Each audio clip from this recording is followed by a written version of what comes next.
In the United States, it is required that all agencies who receive federal funding use interpreters when engaging clients with limited English proficiency. But who qualifies as an interpreter? Is an interpreter just someone who is bilingual? In this brief video, we will just be addressing who is not a qualified interpreter. The first step in providing equitable care for your clients and patients is to understand the dangers of using inappropriate interpretation. The first person who is not an appropriate interpreter is the perpetrator of a crime. The perpetrator of the crime should never be used to interpret for the victim of a crime. Several years ago, our agency was called out to interpret for a social service agency where a woman was involved in a domestic violence incident.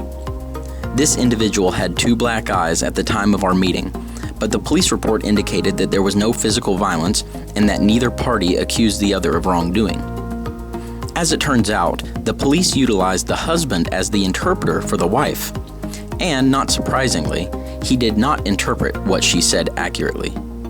Fortunately for this woman, follow-up agencies did utilize proper interpretation, and she was able to pursue protective measures against her husband. The second type of person whom it would be inappropriate to use as an interpreter is a neighbor or a friend.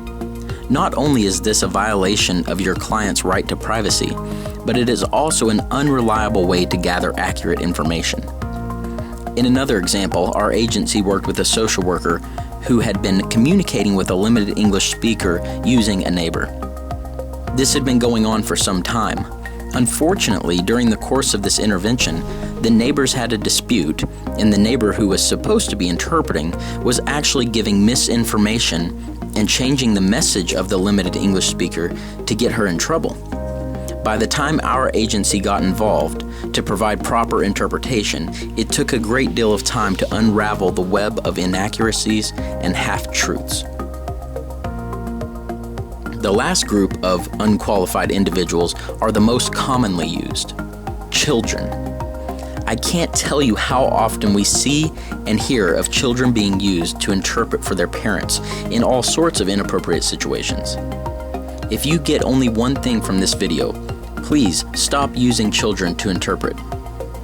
For starters, it is a violation of the parents' privacy to have their children hear and interpret their information.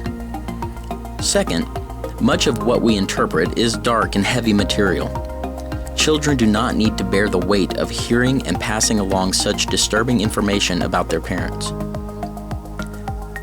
Also, this exposes children to secondary trauma and puts undue pressure on them. Third, children often lack the verbal skills to relay an accurate message. And lastly, children, like other inappropriate interpreters mentioned here, are untrained on how to interpret. Omissions and errors often occur when a child is interpreting that can lead to an array of negative outcomes for their parents. The bottom line is that individuals in our communities deserve better. Limited English speakers deserve to have their voices heard in an equitable way that respects their privacy and the content of their message. Through proper thought-out planning, your agency can stay within the law and provide that equitable care that your clients deserve.